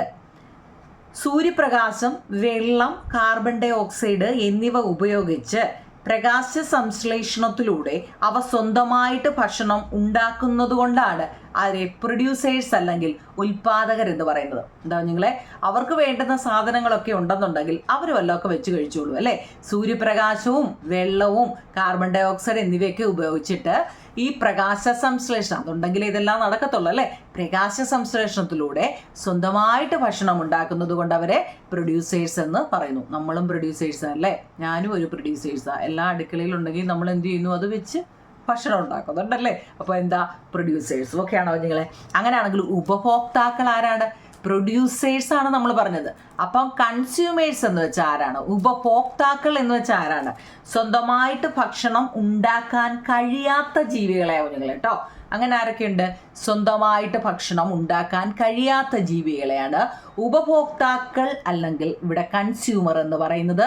സസ്യങ്ങളെ അല്ലെങ്കിൽ മറ്റു മൃഗങ്ങളെ ഭക്ഷിച്ചാണ് ഇവ ഊർജം നേടുന്നത്. സസ്യങ്ങളെ അല്ലെങ്കിൽ മറ്റ് മൃഗങ്ങളെ ഭക്ഷിച്ചാണ് ഇവ ഊർജം നേടുന്നത്. കൺസ്യൂമേഴ്സും പ്രൊഡ്യൂസേഴ്സും തമ്മിലുള്ള ഡിഫറൻസ് നല്ലതുപോലെ പഠിച്ചു വെച്ചേക്കണം കേട്ടോ. അപ്പോൾ കൺസ്യൂമേഴ്സ് എന്നാൽ എന്തെന്ന് ഇംഗ്ലീഷ് ചോദിച്ചു കഴിഞ്ഞാൽ എങ്ങനെ പറയും? Consumers are living things that cannot to make their own food. They get energy by eating plants or their animals. Okay ആണോ? ഓക്കെ, അടുത്ത പ്രാഥമിക ഉപഭോക്താക്കളുടെ പ്രത്യേകത എന്താണ്? What are the characteristics of primary consumers? Primary consumers എന്ന് വെച്ചാൽ പ്രാഥമിക ഉപഭോക്താക്കളുടെ പ്രത്യേകത എന്താണ്? Primary consumers eat plants only. They are herbivores like deer, cow or rabbit. Primary consumers eat plants only. They are herbivores like deer, cow or rabbit. പ്രാഥമിക ഉപഭോക്താക്കൾ സസ്യങ്ങളെ മാത്രമാണ് ഭക്ഷിക്കുന്നത്. ഇവ മാൻ, പശു, മുയൽ തുടങ്ങിയവ സസ്യഭുക്കുകളാണ് കേട്ടോ. പ്രാഥമിക ഉപഭോക്താക്കൾ എന്ന് വെച്ച് കഴിഞ്ഞാൽ സസ്യങ്ങളെ മാത്രം. ഇപ്പോൾ ആട്, പശു ഇല്ലേ, മാന്, മുയൽ, ഇതൊക്കെ എന്താ പോച്ചയും എന്താ പുല്ലും ഒക്കെ അതൊക്കെ തിന്നതിൻ്റെ അല്ലേ നമ്മൾ വല്ല വെള്ളം കൊടുത്തു കഴിഞ്ഞാൽ അങ്ങനെ കഴിച്ച് ജീവിക്കുന്നതാണ്. അതിനെയാണ് എന്താ പ്രൈമറി കൺസ്യൂമേഴ്സ് എന്ന് പറയുന്നത്. അങ്ങനെയാണെങ്കിൽ സെക്കൻഡറി കാണുമല്ലോ. പ്രൈമറി ഉണ്ടെങ്കിൽ സെക്കൻഡറി ആണ് അല്ലേ. അപ്പോൾ characteristics of secondary consumers eat primary consumers. അതായത് they are carnivorous or omnivorous like frog, lizard or fox. ദ്വിതീയ ഉപഭോക്താക്കൾ പ്രാഥമിക ഉപഭോക്താക്കളെയാണ് ഭക്ഷിക്കുന്നത്. ഈ രണ്ടാമത് എന്ന് വെച്ചാൽ സെക്കൻഡറി ഉപഭോക്താക്കളുടെ ചോദ്യം എന്താണെന്ന് ഈ പ്രൈമറിയെ എങ്ങനെയും കഴിക്കുക എന്നുള്ളതാണ് കേട്ടോ. ദ്വിതീയ ഉപഭോക്താക്കൾ പ്രാഥമിക ഉപഭോക്താക്കളെ ഭക്ഷിക്കുന്നു. അതായത് തവള, പല്ലി, കുറുക്കൻ തുടങ്ങിയ മാംസഭോജികളോ മിശ്രഭോജികളോ ആകാം. നമ്മളിപ്പോൾ തവള അതെന്താണെന്ന് നമുക്ക് വല്ലതും അറിയോ? പല്ലി അല്ലേ, കുറുക്കൻ, ഇവയൊക്കെ മാംസഭോജികളോ അല്ലെങ്കിൽ മിശ്രഭോജികളോ കാർണിവോറസോ ഒമിനിവോറസോ ഒക്കെ ആകാം അല്ലേ. എന്തെങ്കിലുമൊക്കെ കഴിക്കുന്നതാണ് ഇവർ അല്ലേ. അപ്പോൾ 23ാമത്തെ ഓക്കെ. അങ്ങനെയെങ്കിൽ തൃതീയം ഉണ്ട് അല്ലേ, ടെറിഷറി ഉണ്ട്. ടെറിറ്ററി അല്ലെ ടെറിഷറി എന്നൊക്കെ പറയാം അല്ലെ. തൃതീയ ഉപഭോക്താക്കൾ. പ്രൈമറി എന്ന് വെച്ചാൽ പ്ലാന്റ്സ് മാത്രം കഴിക്കുന്നത്. രണ്ടും ഉണ്ടല്ലേ, രണ്ടും കഴിക്കുന്നത് ആരാ? പിന്നെ രണ്ടും കഴിക്കുന്ന ദ്വിതീയ എന്ന് വെച്ചാൽ പ്രാഥമിക ഉപഭോക്താക്കളെ പ്രൈമറിയെ കഴിക്കുന്നതാണ് സെക്കൻഡറി. അങ്ങനെയാണെങ്കിൽ മൂന്നാമത്തേതോ eat secondary consumers. They are top predators like tiger, lion or eagle. തൃതീയ ഉപഭോക്താക്കൾ എന്ന് വെച്ച് കഴിഞ്ഞാൽ ദ്വിതീയ ഉപഭോക്താക്കളെ ഭക്ഷിക്കുന്നു കേട്ടോ. പ്രൈമറിയും സെക്കൻഡറിയും ടെറിഷറിയുമാണ്. പ്രൈമറി എന്ന് വെച്ചാൽ പ്ലാന്റ്സ് മാത്രം കഴിക്കുന്നതാണ്. സെക്കൻഡറി എന്ന് വെച്ചാൽ പ്രൈമറിയെ കഴിക്കുന്നതാണ്. ടെറിഷറി എന്ന് വെച്ച് കഴിഞ്ഞാൽ ഈ സെക്കൻഡറിയെ കഴിക്കുന്നതാണ് കേട്ടോ. നിങ്ങളുടെ ടെസ്റ്റിൽ അതിൻ്റെ ഒരു ഇത് കൊടുത്തിട്ടുണ്ട്. പുലി, സിംഹം, കഴുകൻ തുടങ്ങിയവയൊക്കെ ഈ ടെറിഷറിയിൽ വരുന്നതാണ് കേട്ടോ. അടുത്ത ആഹാര ശൃംഖലയിൽ വിഘാടകരുടെ പങ്ക് എന്താണ്? What is the role of decomposers in food chain? ആഹാര ശൃംഖലയിൽ വിഘാടകരുടെ പങ്ക് എന്താണ്? What is the role of decomposers in food chain? Decomposers like bacteria and fungi break down dead plants and animals into nutrients, returning them to the soil. They recycle matter and help keep the ecosystem clean. Bacteria, fungus എന്നിവ പോലുള്ള വിഘാടകർ ചത്ത സസ്യങ്ങളെയും മൃഗങ്ങളെയും പോഷക ഘടകങ്ങളായി വിഘടിച്ചിട്ട് അവയെ മണ്ണിലേക്ക് തിരികെ എത്തിക്കുന്നു. നമ്മൾ ഈ അയ്യത്ത് ഒക്കെ ഓരോ ജീവികൾ ചത്ത് കിടന്ന് ജീർണിക്കത്തില്ലേ. അപ്പോൾ അങ്ങനെ ഫംഗസും ബാക്ടീരിയ എന്നിവ പോലുള്ള വിഘാടകർ ഈ ജീർണിച്ച അല്ലെ ചത്ത സസ്യങ്ങളെയും മൃഗങ്ങളെയും ഒക്കെ പോഷക ഘടകങ്ങളായിട്ട് അതങ്ങ് വിഘടിച്ചിട്ട് അവയെന്താ മണ്ണിലേക്ക് അങ്ങ് തിരികെ എത്തിക്കുന്നു എന്നുള്ളതാണ്. അതൊരു 2 മാർക്കിൻ്റെ പ്രധാനപ്പെട്ട ക്വസ്റ്റ്യൻ കേട്ടോ. എന്താണ് ഈ വിഘാടകർ? നമ്മൾ പറഞ്ഞു വിഘാടകരാകുമെന്നൊക്കെ പറയുന്നില്ലേ. ഡീകമ്പോസേഴ്സ് അല്ലെങ്കിൽ വിഘാടകർ എന്ന് വെച്ചാൽ എന്താണ്? Bacteria, fungi and other organisms that break down complex molecules in dead bodies and other remains in the ecosystem into simpler molecules and return them to nature are called decomposers. ഒരു ആവാസ വ്യവസ്ഥയിലെ മൃതശരീരങ്ങളിലെയും മറ്റവശിഷ്ടങ്ങളിലെയും സങ്കീർണ തന്മാത്രകളെ വിഘടിച്ച് ലഘു തന്മാത്രകളാക്കി പ്രകൃതിയിലേക്ക് തിരിച്ചെത്തുന്ന bacteria, fungus തുടങ്ങിയവ ജീവികളാണ് വിഘാടകർ എന്ന് പറയുന്നത്. ഒരാവാസ വ്യവസ്ഥയിലെ മൃതശരീരങ്ങളിലെയും മറ്റവശിഷ്ടങ്ങളിലെയും സങ്കീർണ തന്മാത്രകളെ വിഘടിപ്പിച്ച് ലഘുവായിട്ടുള്ള തന്മാത്രകളാക്കി പ്രകൃതിയിലേക്ക് തിരിച്ചെത്തിക്കുന്ന bacteria, fungus തുടങ്ങിയ ജീവികളെയാണ് നമ്മൾ വിഘാടകർ എന്ന് പറയുന്നത് കേട്ടോ. ഡീകമ്പോസേഴ്സ് എന്നാൽ എന്ത്? 26 പഠിച്ചല്ലോ. 27ാമത്തെ ചോദ്യം എന്താണ്? Food web. ആഹാര ശൃംഖലാജാലം എന്നാൽ എന്താണ്? ഒരു ആവാസ വ്യവസ്ഥയിൽ കാണപ്പെടുന്ന പരസ്പരം ബന്ധപ്പെട്ട് കിടക്കുന്ന ആഹാര ശൃംഖലകളാണ് ആഹാര ശൃംഖലാജാലം എന്ന് പറയുന്നത്. ഒരു ആവാസ വ്യവസ്ഥയിൽ കാണപ്പെടുന്ന പരസ്പരം ബന്ധപ്പെട്ട് കിടക്കുന്ന ആഹാര ശൃംഖലകളാണ് ആഹാര ശൃംഖലാജാലം. A food web is a network of interconnected food chain found in an ecosystem.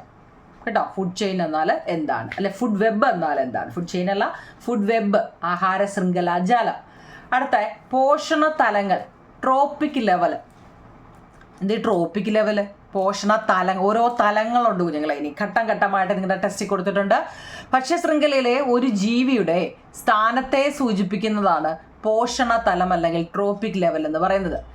ഭക്ഷണ ശൃംഖലയിലെ ഒരു ജീവിയുടെ സ്ഥാനത്തെ സൂചിപ്പിക്കുന്നതാണ് പോഷണ തലം. The positions of an organism in A food chain is called A trophic level. Okay ആണോ?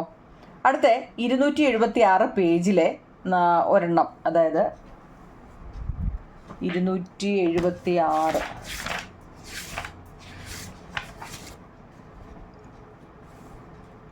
അതിൻ്റെ ഇതിനെക്കുറിച്ചൊക്കെ കേട്ടോ. അപ്പോൾ അതിനകത്തിൽ ആഹാര ശൃംഖലയിലെ ഊർജത്തിൻ്റെ ആത്യന്തിക ഉറവിടം എന്താണ്? The ultimate source of energy in the food chain. ഏതാ കുഞ്ഞുങ്ങളെ? സൗരോർജ്ജം അല്ലേ. ആഹാര ശൃംഖലയിൽ നമ്മൾ പറഞ്ഞിട്ടുണ്ട് ഊർജ്ജത്തിൻ്റെ ആത്യന്തിക ഉറവിടമാണ് സൗരോർജ്ജം അല്ലെങ്കിൽ സോളാർ എനർജി. ഉൽപാദകരിലെ സൗരോർജ്ജത്തിൻ്റെ സംഭരണം, storage of solar energy in producers. ഇതെല്ലാം ടെസ്റ്റിലെ കേട്ടോ. Plants absorb light and convert solar energy into chemical energy through the process of photosynthesis. സസ്യങ്ങൾ പ്രകാശം ആഗീരണം ചെയ്ത് എന്ത് ചെയ്തു? പ്രകാശ സംശ്ലേഷണ പ്രക്രിയയിലൂടെ സൗരോർജത്തെ, നമ്മുടെ സൂര്യനിൽ നിന്ന് കിട്ടുന്നതല്ലേ സൗരോർജം, ഈ സൗരോർജത്തെ നമ്മൾ എന്താക്കി മാറ്റുന്നു? രാസോർജമാക്കി അങ്ങ് കൺവേർട്ട് ചെയ്യും കേട്ടോ. സോളാർ എനർജിയെ കെമിക്കൽ എനർജി ആയിട്ട് കൺവേർട്ട് ചെയ്യും, മാറ്റും. സസ്യങ്ങൾ പ്രകാശത്തെ ആഗിരണം ചെയ്തിട്ട് പ്രകാശ സംശ്ലേഷണ പ്രക്രിയയിലൂടെ സൗരോർജത്തെ രാസോർജമാക്കി മാറ്റുന്നു. 31ാമത്തെ ചോദ്യം. ഓക്കെ, അടുത്ത 32ാമത്തെ ചോദ്യം ഊർജ കൈമാറ്റവും ഊർജ നഷ്ടത്തെക്കുറിച്ചാണ്. എനർജി ട്രാൻസ്ഫറും ആൻഡ് എനർജി ലോസും. എനർജി ട്രാൻസ്ഫർ ചെയ്യുന്നു ഒരു സ്ഥലത്തു നിന്നും വേറൊരു സ്ഥലത്തേട്ട്, എനർജി ലോസ് ആയി പോകുന്നു, നഷ്ടം വരുന്നതിനെ കുറിച്ചുമാണ് അടുത്ത. Plants convert solar energy into chemical energy. A small portion of the solar energy store by plants is used by herbivores for their life activities. A portion of the energy collected by the herbivores is used by the carnivores for their life activities. Plants convert solar energy into chemical energy. A small portion of the solar energy stored by plants is used by herbivores for their life activities. A portion of the energy collected by the herbivores is used by the carnivores for their life activities. എന്ന് വെച്ചാൽ സസ്യങ്ങൾ പ്രകാശം ആഗിരണം ചെയ്ത് പ്രകാശ സംശ്ലേഷണ പ്രക്രിയയിലൂടെ സൗരോർജത്തെ രാസോർജമാക്കി മാറ്റുന്നു. സസ്യങ്ങൾ രാസോർജമാക്കി സംഭരിച്ച സൗരോർജത്തിൻ്റെ കുറേ ഭാഗങ്ങൾ സസ്യഭോജികൾ ജീവൻ പ്രവർത്തനങ്ങൾക്കായിട്ട് വിനിയോഗിക്കുന്നു. ഈ സസ്യഭോജികൾ സംഭരിച്ച ഊർജത്തിൻ്റെ കുറേ ഭാഗം മാംസഭോജികൾ ജീവൽ പ്രവർത്തനങ്ങൾക്കായിട്ട് വിനിയോഗിക്കുന്നു. വല്ല മനസ്സിലായോ? നമ്മുടെ സസ്യങ്ങൾ പ്രകാശം ആഗിരണം ചെയ്തിട്ട് പ്രകാശ സംശ്ലേഷണ പ്രക്രിയയിലൂടെ സൗരോർജത്തെ രാസോർജമാക്കി മാറ്റുന്നു നമ്മൾ തൊട്ടു മുന്നേ പറഞ്ഞു. ഈ സസ്യങ്ങൾ ഈ രാസോർജമാക്കി സംഭരിച്ച സൗരോർജത്തിൻ്റെ കുറേ ഭാഗങ്ങൾ എന്ത് ചെയ്യുന്നറിയോ? സസ്യഭോജികൾ അവർക്ക് വേണമല്ലോ അല്ലേ, അവരുടെ ജീവന്റെ പ്രവർത്തനങ്ങൾക്കായിട്ട് അവർ വിനിയോഗിക്കും. എന്നിട്ടോ സസ്യഭോജികൾ സംഭരിച്ച ഊർജത്തിൻ്റെ കുറേ ഭാഗം ഈ മാംസഭോജികൾ ജീവൽ പ്രവർത്തനങ്ങൾക്കായിട്ട് വിനിയോഗിക്കുന്നു എന്നാണ് പറയുന്നത്. അപ്പോൾ ഇവിടുത്തെ ചോദ്യം വളരെ ഇമ്പോർട്ടൻ്റ് ആണ്. എനർജി ട്രാൻസ്ഫർ ആൻഡ് എനർജി ലോസുമായിട്ട് ബന്ധപ്പെട്ട ക്വസ്റ്റ്യൻ കേട്ടോ. 32 എണ്ണം. ഓക്കെ ആണോ നിങ്ങളെ? ഓക്കെ, അടുത്ത 33ാമത്തെ ചോദ്യം ടെസ്റ്റിലെ ചോദ്യമാണ്. The tropic level with the maximum number of organism. ഏറ്റവും കൂടുതൽ എണ്ണം ജീവികളുടെ പോഷകതലം. നമ്മൾ പറയില്ലേ, നമ്മുടെ ഭൂമിയിൽ ഏറ്റവും കൂടുതൽ ജീവികളുടെ പോഷകതലം, അത് പോഷകതലം 1 വരുന്നതാണ് കേട്ടോ. അതായത് നമ്മൾ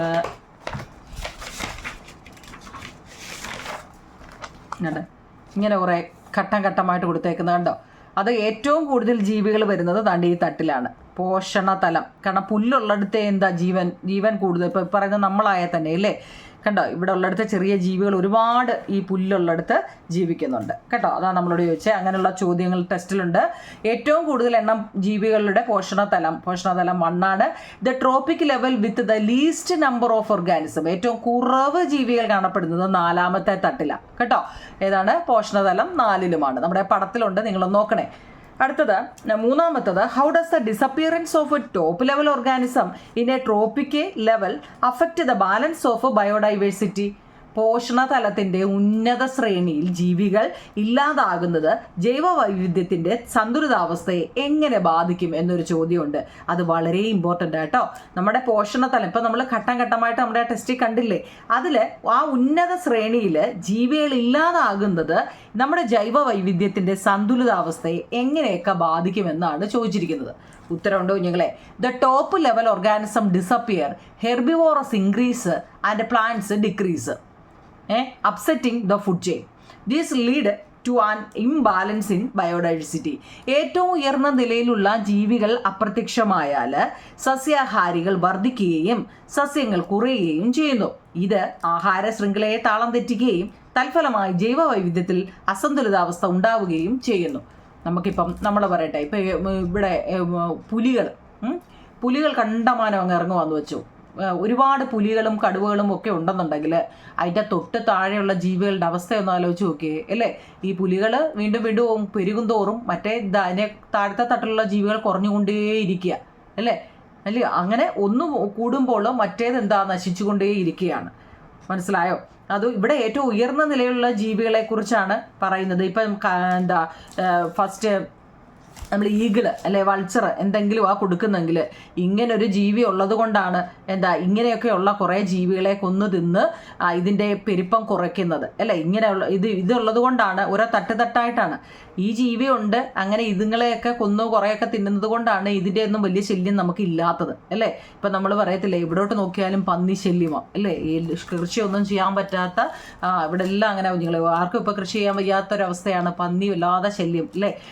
മേളി ചക്ക വരെയും പറിച്ചുകൊണ്ട് പോകുന്നത് ഇപ്പോഴത്തെ അറിവ് കേട്ടോ. മേളി കയറി നമ്മളെ കൊണ്ടൊരു തോട്ടിയോ പോലെ വെച്ചൊന്ന് എടുത്തണമെങ്കിൽ 2 ദിവസം എടുക്കുമോ താഴെ വരണമെങ്കിൽ. പക്ഷെ അവരത് കയറി സുഖമായിട്ട് പറിച്ച് താഴെ വന്നിരുന്ന് തിന്നിട്ട് പോകാമെന്നാണ് ഇപ്പോഴത്തെ ഒരു ഇത് അല്ലേ.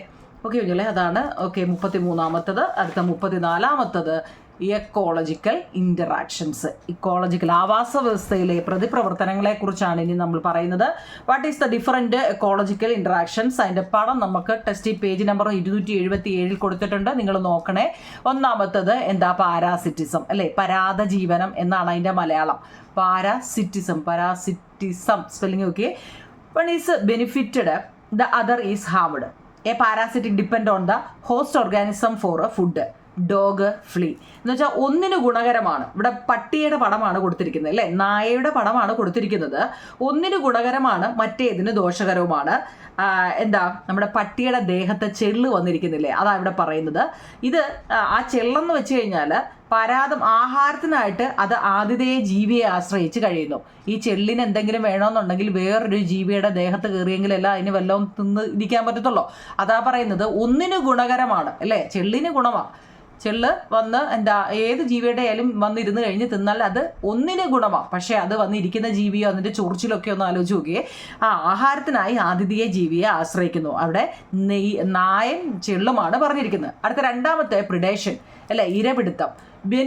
ഇതിൻ്റെ beneficial to one, harmful to another, they prey become food for the predator. ഈഗിളും ചിക്കനും ഒന്നിന് ഗുണകരം, മറ്റേതിന് ദോഷകരം. ഇരപിടിയന് ഭക്ഷണമാകുന്നു അല്ലേ. ഒന്നിന് ഗുണകരമാണ് അല്ലേ. ഈഗിൾ വന്നിട്ട് കോഴിയെ എടുത്ത് കഴിക്കുന്നത് ഈഗിളിന് ഗുണകരമാണ്. പക്ഷെ ആ കോഴിയുടെ അവസ്ഥയൊന്നും ആലോചിച്ച് നോക്കിയേ ഇല്ലേ. അതുപോലെ തന്നെയാണ് കമൻസലിസം. 3ാമത്തെ കമൻസലിസം. പടം ഉൾപ്പെടെ നിങ്ങളുടെ ടെസ്റ്റിലുണ്ടോ നിങ്ങൾ, അതുകൊണ്ടാണ് ഞാൻ സ്പീഡിൽ പോകുന്നത്. ഇത് beneficial to one, neither beneficial nor harmful to another അല്ലേ. എന്നുവെച്ചാൽ ഒന്നിന് ഗുണകരമാണ്, മറ്റേതിന് ഗുണമോ ദോഷമോ ഇല്ല. ഇപ്പം മരവാഴയും മരവും തങ്ങളിലുള്ള ഇത് കൊടുത്തിട്ടുണ്ട് നമ്മുടെ ടെസ്റ്റിൽ. ഇതിൻ്റെ എല്ലാം പടം കൊടുത്തിട്ടുണ്ട്. മരവാഴ എന്ന് വെച്ചാൽ എന്തോന്നറിയാമോ? അതെന്ന് വെച്ചാൽ ആ മരത്തെ ഒട്ടിപ്പിടിച്ച് ജീവിക്കുന്നതാണ്. മനസ്സിലായോ? അതെ, നമ്മൾ സയൻസിൽ പഠിച്ചതല്ലേ. ഇതും സയൻസല്ലേ. ഓക്കെ, അത് നമ്മുടെ ടെസ്റ്റിൽ അതിൻ്റെ പടം ഉൾപ്പെടെ എല്ലാം കൊടുത്തിട്ടുണ്ടോ നിങ്ങൾ? അപ്പോൾ അതിൻ്റെ ആൻസർ ഒന്ന് കാണിക്കാൻ വേണ്ടിയാണ്. കമൻസലിസം കേട്ടോ, മലയാളമൊക്കെ നോക്കിക്കോണേ. ഒന്നിന് ഗുണകരമാണ്, മറ്റേതിന് അതത്ര ഗുണമോ ദോഷമോ ഒന്നുമില്ല. മരവാഴയും മരവും. ഓക്കെ, എൻ്റെ നാലാമത്തതുണ്ട് ഏതാ, മ്യൂച്വലിസം അല്ലേ. മ്യൂച്വലിസം എന്ന് വെച്ചാൽ എന്താണ്, ബെനിഫിഷ്യൽ ടു ബോത്ത് ഓർഗാനിസം, രണ്ട് ജീവികൾക്കും ഗുണകരമാണ്. ഏതാണെന്നറിയോ, പ്ലാന്റ്സും ബട്ടർഫ്ലൈയും. ഇപ്പോൾ പ്ലാന്റ്സ്, ഒരു ചെടിയിൽ വന്നിട്ട് ബട്ടർഫ്ലൈ എൻ്റെ പൂവും പൊടിയൊക്കെ കഴിക്കുന്നത് എന്താ, രണ്ടിനും ഗുണകരമാണെന്നാണ് പറയുന്നത്. അടുത്തത് കോമ്പറ്റീഷൻ, മത്സരം. At first harm to both, later benefit for the winner. എന്ന് വെച്ചാൽ തുടക്കത്തിൽ രണ്ടിനും ദോഷമാണെങ്കിലും പിന്നീട് വിജയിക്കുന്നതാണ് ഗുണമെന്ന്. എന്ന് വെച്ചാൽ ഈ നെല്ല് നടുമല്ലോ നിങ്ങളെ, അതിനിടയ്ക്ക് കളകൾ വരും അല്ലേ. ആദ്യമേ അതെന്താ, ഈ നെല്ലിന് കള എന്ന് വെച്ച് കഴിഞ്ഞാൽ നെല്ലിന് കിളിക്കാനുള്ള മൊത്തവും ഇതും ഈ കള വലിച്ചെടുത്ത് നെല്ലിന് നല്ല രീതിയിൽ അങ്ങോട്ട് കിളിച്ച് വരാൻ പറ്റത്തില്ല അല്ലേ, ഇടുങ്ങിക്കുക. അപ്പോൾ ആദ്യമേ ദോഷമാണെങ്കിലും പിന്നീട് വിജയിക്കുന്നത് ആരാണോ വിജയിക്കുന്നത് എന്ന് വെച്ചാൽ പകുതി നമ്മൾ ഈ കളകൾ പറിച്ചങ്ങ് കളയും. അതുകൊണ്ട് പിന്നെ വിളയ്ക്ക് നല്ലതാണ് കേട്ടോ. വിജയിക്കുന്നത് ഗുണമെന്നാണ്. വിളയും കളയും തങ്ങളിലുള്ളൊരിതാണ് കോമ്പറ്റീഷൻ എന്നതിൽ പറയുന്നത്. ടെസ്റ്റിൽ കൊടുത്തിട്ടുണ്ട്, നല്ല രീതിയിൽ കൊടുത്തതുകൊണ്ടാണ് ഞാൻ അത് ഇച്ചിരി സ്പീഡിൽ പോയത്. അടുത്തത് പേജ് നമ്പർ 279 അതിനകത്തിൽ നമുക്ക് ഇങ്ങനൊരു പടത്തിനകത്തിലെല്ലാം പറയുന്നുണ്ട് ആവാസവ്യവസ്ഥയിലെ ഊർജ്ജ പ്രവാഹം. ഇവിടെ ഓൾറെഡി എല്ലാം പറഞ്ഞിട്ടുണ്ട്. അതുകൊണ്ട് ഈ ചോദ്യത്തിന് ഉത്തരം ഇവിടെ തന്നെ കൊടുത്തിട്ടുണ്ട് കേട്ടോ. അതുകൊണ്ട് ഇനി അതിനെ വലിച്ച് നീട്ടുന്നില്ല. ഇവിടെ the ultimate sources of energy in the food chain, ആഹാര ശൃംഖലയിലെ ഊർജ്ജത്തിന്റെ ആത്യന്തിക ഉറവിടം സോളാർ എനർജി, സൗരോർജ്ജമാണ്. നമ്മൾ ഓൾറെഡി പറഞ്ഞതാണ്. Storage of solar energy in producers, ഉൽപാദകരിലെ സൗരോർജ്ജത്തിന്റെ സംഭരണം മുമ്പ് നമ്മൾ പറഞ്ഞതല്ലേ. Plants absorb light and convert solar എനർജിയെ കെമിക്കൽ എനർജിയിലോട്ട് മാറ്റുന്നു through the process of photosynthesis. സസ്യങ്ങൾ പ്രകാശം ആഗിരണം ചെയ്ത് പ്രകാശ സംശ്ലേഷണ പ്രക്രിയയിലൂടെ സൗരോർജ്ജത്തെ രാസോർജ്ജമാക്കി മാറ്റുന്നു എന്ന് നമ്മൾ പറഞ്ഞതാണ് അല്ലേ. 35 നമ്മൾ പറഞ്ഞതാണ് കേട്ടോ. ക്വസ്റ്റ്യൻ ആൻസറൊക്കെ നമ്മൾ മുമ്പ് പറഞ്ഞതാണ്. ഓക്കെ കുഞ്ഞുങ്ങളെ, അടുത്തത് what is the carbon presence in the atmosphere. ഇനി നമുക്ക് കാർബണിനെ കുറിച്ച് പഠിക്കാം. അതിൻ്റെ ആവാസ വ്യവസ്ഥയെക്കുറിച്ചൊക്കെ നമ്മൾ പറഞ്ഞതാണ്. ഞാൻ ഇനി പ്രധാനപ്പെട്ട നോക്കുക, what is the form of carbon presence in the atmosphere. നോക്കിയേ, അന്തരീക്ഷ വായുവിൽ ഏത് രൂപത്തിലാണ് കാർബൺ കാണപ്പെടുന്നത്? നമ്മുടെ അന്തരീക്ഷ വായുവിൽ ഏത് രൂപത്തിലാണ് കാർബൺ കാണപ്പെടുന്നത്? കാർബൺ ഡൈ ഓക്സൈഡ് കേട്ടോ, carbon dioxide. Why do plants use carbon dioxide? സസ്യങ്ങൾ കാർബൺ ഡൈ ഓക്സൈഡ് വിനിയോഗിക്കുന്നത് എന്തിനാണ്? ഫോർ ഫോട്ടോസിന്തസിസ്, പ്രകാശ സംശ്ലേഷണത്തിനാണ് കേട്ടോ. അടുത്തത്, how does carbon dioxide return to the atmosphere from living organism. ജീവജാലങ്ങളിൽ നിന്നും കാർബൺ ഡൈ ഓക്സൈഡ് അന്തരീക്ഷത്തിലേക്ക് തിരിച്ചെത്തുന്നത് എങ്ങനെയാണ്? Organism in the carbon cycle release carbon dioxide and it is return to the atmosphere through process like ഡീകമ്പോസിഷൻസ്, റെസ്പിറേഷൻസ് and ഡീഗ്രഡേഷൻസ്. അതായത് നമ്മുടെ ശ്വസന സമയത്ത്, എൻ്റെ മലയാളം നോക്കിയോ നിങ്ങളെ, നമ്മൾ ശ്വസന സമയത്ത് ജീവജാലങ്ങൾ കാർബൺ ഡൈ ഓക്സൈഡ് പുറത്തുവിടുന്നു. കൂടാതെ ജീർണിക്കലായാലും ജ്വലനമായാലും വിഘടനം എന്നീ പ്രക്രിയയിലൂടെ അത് അന്തരീക്ഷത്തിലേക്ക് തിരികെ എത്തുകയും ചെയ്യുന്നു കേട്ടോ. ആ ഒരു ചോദ്യം വളരെ ഇമ്പോർട്ടൻ്റ് കേട്ടോ. ജീവജാലങ്ങളിൽ നിന്നും കാർബൺ ഡൈ ഓക്സൈഡ് അന്തരീക്ഷത്തിലേക്ക് തിരിച്ചെത്തുന്നത് എങ്ങനെയാണെന്ന് കേട്ടോ, വളരെ ഇമ്പോർട്ടൻ്റ് ആണ്. ഇംഗ്ലീഷ് മലയാളം ഉണ്ടേ. ഓക്കെ 37 ചോദ്യം. അതിൻ്റെ നാലാമത്തെ ടെസ്റ്റിലെ ചോദ്യം, what are the situations that lead to an increase in atmospheric carbon dioxide. നമ്മുടെ അന്തരീക്ഷത്തിലെ കാർബൺ ഡൈ ഓക്സൈഡ് വർദ്ധിക്കാനിടയാക്കുന്ന സാഹചര്യങ്ങൾ എന്തെല്ലാമാണ്? ഇത് കൂടുമല്ലോ, ഇങ്ങനെ വർദ്ധിക്കാനിടയായ സാഹചര്യം. Smoke produced when burning fossil fuel such as coal and petroleum. Deforestations and industrial activities all increase the level of carbon dioxide in the atmosphere. കൽക്കരി, petroleum തുടങ്ങിയ ഫോസിൽ ഇന്ധനങ്ങൾ കത്തുമ്പോൾ ഉണ്ടാകുന്ന പുക, വനനശീകരണം, വ്യാവസായിക പ്രവർത്തനങ്ങൾ എന്നിവയെല്ലാം അന്തരീക്ഷത്തിലെ കാർബൺ ഡൈ ഓക്സൈഡിൻ്റെ അളവ് വർദ്ധിപ്പിക്കുന്നു. നമ്മുടെ കൽക്കരിയും പെട്രോൾ തുടങ്ങിയ ഫോസിൽ ഇന്ധനങ്ങളൊക്കെ കത്തുമ്പോൾ എന്തുമായിരിക്കും? കറുത്ത പുകയല്ലേ. ഇതുണ്ടാകുന്ന പുക വനനശീകരണവും അതുപോലെ തന്നെ വ്യാവസായിക പ്രവർത്തനങ്ങളും എന്നിവയെല്ലാം അന്തരീക്ഷത്തിലെ കാർബൺ ഡൈ ഓക്സൈഡിൻ്റെ അളവ് അവിടെ വർദ്ധിക്കുകയാണ് ചെയ്യുന്നത് കേട്ടോ. ഓക്കെ ആണല്ലോ. 37 ചോദ്യം, how does biodiversity conservation help in maintaining carbon balance in ecosystem. ജൈവ വൈവിധ്യ സംരക്ഷണം കാർബൺ സന്തുലിതാവസ്ഥ പരിപാലിക്കാൻ സഹായിക്കുന്നത് എങ്ങനെയാണ്? Plants help maintain the certain balance, carbon balance by absorbing carbon dioxide and releasing oxygen. സസ്യങ്ങൾ കാർബൺ ഡൈ ഓക്സൈഡ് വലിച്ചെടുക്കുകയും ഓക്സിജൻ പുറത്തുവിടുകയും ചെയ്യുന്നതിലൂടെ, സസ്യങ്ങൾ ചെയ്യുന്നതിൻ്റെ നേരെ ഓപ്പോസിറ്റിലെ നമ്മൾ ചെയ്യുന്നത്, പുറത്തുവിടുന്നതിലൂടെയും കാർബൺ സന്തുലിതാവസ്ഥ നിലനിർത്താൻ സഹായിക്കുന്നുണ്ട്. 37 ഓക്കെയാണോ? 38ാമത്തെ ചോദ്യം നമ്മളോട് വാട്ടർ സൈക്കിളിനെ കുറിച്ചും നൈട്രജൻ സർക്കിളിനെ കുറിച്ചും ഒക്കെ ഒന്ന് എഴുതാൻ ചോദിച്ചിട്ടുണ്ട്. ഞാൻ വാട്ടർ സൈക്കിൾ എഴുതിയിട്ടുണ്ട് കുഞ്ഞുങ്ങളെ. വാട്ടർ സൈക്കിൾ എന്ന് വെച്ചാൽ എന്താ? ജലചക്രം അല്ലേ? ഇവാപ്പറേഷൻ ആണ് first. Water form oceans reverse and lakes turn into vapour. നമ്മൾ എന്താ ബാഷ്പീകരണം എന്നല്ലേ? സമുദ്രങ്ങൾ, നദികൾ, തടാകങ്ങൾ എന്നിവയിലെ വെള്ളം നീരാവിയായിട്ട് അത് ആദ്യമേ മേപ്പോട്ട് പോകുന്നു. ഫസ്റ്റ് സ്റ്റെപ്പാന്നേ കേട്ടോ. വെള്ളം അതായത് താഴെ എവിടെയൊക്കെ വെള്ളം ഉണ്ടോ അതെല്ലാം നല്ല ചൂടാകുമ്പോൾ ആവിയായിട്ട് മുകളിലോട്ട് പോകുന്നു. ഓക്കെ ആണോ? രണ്ടാമത്തെ കണ്ടൻസേഷൻ. ഈ ആവി അല്ലെങ്കിൽ ഈ നീരാവി മേളിൽ ചെന്നിട്ട് തണുക്കുന്നു. ഇത് നീരാവി തണുത്ത് എന്ത് ചെയ്യുന്നു? മേളിൽ ചെന്നിട്ട് മേഘങ്ങളായിട്ട് അങ്ങ് മാറുന്നു. കേട്ടോണേ? രണ്ടാമത്തെ സ്റ്റെപ്പ്. ആദ്യം സമുദ്രങ്ങളിലെ നദികളിലേക്ക് വെള്ളം ആവിയായിട്ട് മേളിലോട്ട് പോകുന്നു. മേളിൽ ചെന്ന് തണുത്ത് അവിടെ മേഘങ്ങളാവുന്നു. പ്രസിപ്പിറ്റേഷൻ അല്ലെങ്കിൽ വർഷണം എന്ന് വെച്ച് കഴിഞ്ഞാൽ ഇത് മേളിൽ ചെന്ന് ഇതൊരു പരിധിയില്ലേ കുഞ്ഞുങ്ങളെ? മേളിലോട്ട് ചെന്നിട്ട് അല്ലേ? ഒരു പരിധി മേഘങ്ങളായാലും അവിടെ നിൽക്കുന്നതിന് ഒരു പരിധിയുണ്ട് അല്ലേ? അത് കഴിയുമ്പോൾ എന്ത് ചെയ്യുന്നു? താഴോട്ട് വീഴുന്നു. ഈ വെള്ളം മഴയായിട്ടോ മഞ്ഞായിട്ടോ ഹെയിൽ സ്റ്റോൺ ആയിട്ടോ എന്തെങ്കിലും ആയിട്ട് അത് താഴോട്ട് വീഴുന്നു അല്ലേ? പിന്നെ എന്ത് ചെയ്യുന്നു? കളക്ഷൻ, ശേഖരണം. ഇത് water gathering reverse lakes oceans and ground water. ഈ വെള്ളം നദികൾ, തടാകങ്ങൾ, സമുദ്രങ്ങൾ, ഭൂഗർഭജലം എന്നിവിടങ്ങളിൽ ഇത് ശേഖരിക്കപ്പെടുകയും ചെയ്യുന്നു. ഇതാണ് വാട്ടർ സൈക്കിള്. കേട്ടോ? ഓക്കെ ആണോ? അടുത്ത വനനശീകരണം മറ്റു ജീവികളെ ബാധിക്കുന്നത് എങ്ങനെയാണ്? വനനശീകരണം വനത്തെ നശിപ്പിക്കുന്നത് കൊണ്ട് മറ്റു ജീവികളെ ബാധിക്കുന്നത് എങ്ങനെയാണെന്ന് ചോദിച്ചാൽ ഒരു കുഞ്ഞു സെന്റൻസ് ഞാൻ ഒതുക്കിയത്. Deforestation means cutting down a large number of trees. These affect other organism in several ways. Loss of habitat, food scarcity, security അല്ലേ? സ്കേഴ്സിറ്റി കേട്ടോ. Climate change, soil erosion, loss of biodiversity, ഇതെല്ലാം എന്താണ്? അവരെ ബാധിക്കും കേട്ടോ. എന്നത് വെച്ചാൽ എന്നെ മലയാളം എഴുതിയിട്ടുണ്ട്. വനനശീകരണം എന്നാൽ വലിയ തോതിൽ മരങ്ങൾ മുറിച്ചു മാറ്റുന്നതാണ് കേട്ടോ. ഇത് മറ്റ് ജീവജാലങ്ങളെ പല വിധത്തിൽ ബാധിക്കുന്നുണ്ട്. അവരുടെ ആവാസ വ്യവസ്ഥ അല്ലെ? അവർ താമസിക്കുന്ന സ്ഥലങ്ങൾ മൊത്തം നശിക്കുകയാണ്. അവർക്ക് ഭക്ഷ്യക്ഷാമം ഉണ്ടാകുന്നു. കാലാവസ്ഥയിൽ അന്നേരം മാറ്റമുണ്ടാകുന്നു. മണ്ണൊലിപ്പുണ്ടാകുന്നു. ജൈവ വൈവിധ്യത്തിന് നഷ്ടമുണ്ടാകുന്നു. ഇതെല്ലാം എന്താണ്? നമ്മൾ ഈ വനനശീകരണത്തിലൂടെ ഉണ്ടാകുന്നതാണ്. ഓക്കെ ആണോ? അത്രയും. അപ്പോൾ ഇത് ലോങ് വീഡിയോ ആവുന്നുണ്ട് കുഞ്ഞുങ്ങളെ. നമുക്ക് ലാസ്റ്റ് ഒരു പാർട്ടൂടെ ഇടുക വേണമെന്നുള്ള ഒരു കമൻറ്റ് പറയാം കേട്ടോ. ഇതിൻ്റെ ലാസ്റ്റ് ഒരു പാർട്ടൂടെ കാരണം ഒരു 2 പേജും കൂടി ഇനിയുണ്ട് അല്ലേ? അപ്പോൾ അതും കൂടെ ഞാൻ വേണമെന്നുണ്ടെങ്കിൽ നിങ്ങൾ കമൻറ്റ് പറയാം കേട്ടോ. ഞാൻ സമയം കിട്ടുമ്പോൾ അത് ഇടാം. ഇപ്പം നമ്മളൊരു 80% നോട്ട് ഇതിനകത്തിലുണ്ട്. നിങ്ങൾ വൃത്തിയായിട്ട് എഴുതിയെടുക്കണം കേട്ടോ. ലാസ്റ്റ് പാർട്ട് വേണ്ടുന്നവർ കമൻറ്റ് പറ. ഇല്ലെങ്കിൽ നമുക്ക് അടുത്ത പാഠത്തിൻ്റെ ബാക്കി ഇടാം കേട്ടോ. നമ്മൾ അടുത്ത പാഠം തുടങ്ങി വെച്ചിരിക്കുകയാണ്. അതിൻ്റെ ബാക്കി ഇടാം. വേണമെന്നൊരു കമൻറ്റ് പറ കേട്ടോ. ഇല്ലെങ്കിൽ നമുക്ക് ബാക്കി കണ്ടിന്യൂ ചെയ്യാം. ഓക്കെ.